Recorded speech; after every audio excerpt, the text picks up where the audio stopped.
जिजाऊ जय शिवराय।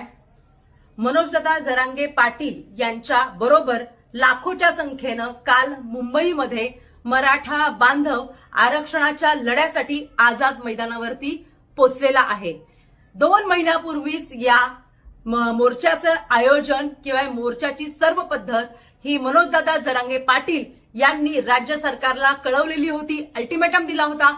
परंतु राज्य सरकारनं या सगळ्या गोष्टीकडे कानाडोळा केला, दुर्लक्ष केलं आणि त्याच्याचमुळे खऱ्या अर्थानं पूर्णपणे मराठा समाजाकडे दुर्लक्ष केल्यामुळे मनोजदादा जरांगे यांच्या नेतृत्वाखाली काल मोठ्या संख्येनं, लाखोच्या संख्येनं वेगवेगळ्या भागातून 7, 8, 10 तासांचा प्रवास करून जे वाहन मिळेल, जिथे जिथे जशा पद्धतीने जाता येईल त्या पद्धतीनं मराठा बांधव हे काल मुंबईमध्ये आझाद मैदानावरती दाखल झाले।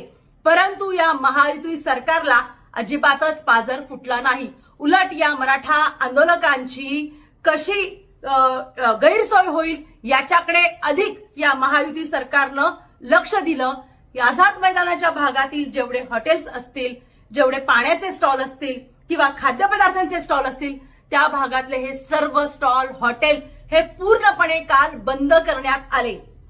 खरं पाहायला गेलं तर लोकशाही पद्धतीने जर आंदोलन होत असेल, लोकशाही पद्धतीने जर एखाद्या गोष्टीची मागणी होत असेल तर मायबाप सरकारचं काम आहे अशा आंदोलकांना सांभाळण्याचं, अशा आंदोलकांची कोणतीही गैरसोय होणार नाही ही जबाबदारी पूर्णपणे महाराष्ट्र राज्य सरकारची होती।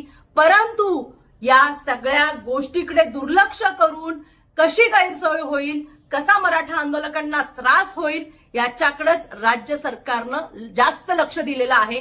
खरं पाहायला गेलं तर ही खेदाची गोष्ट आहे।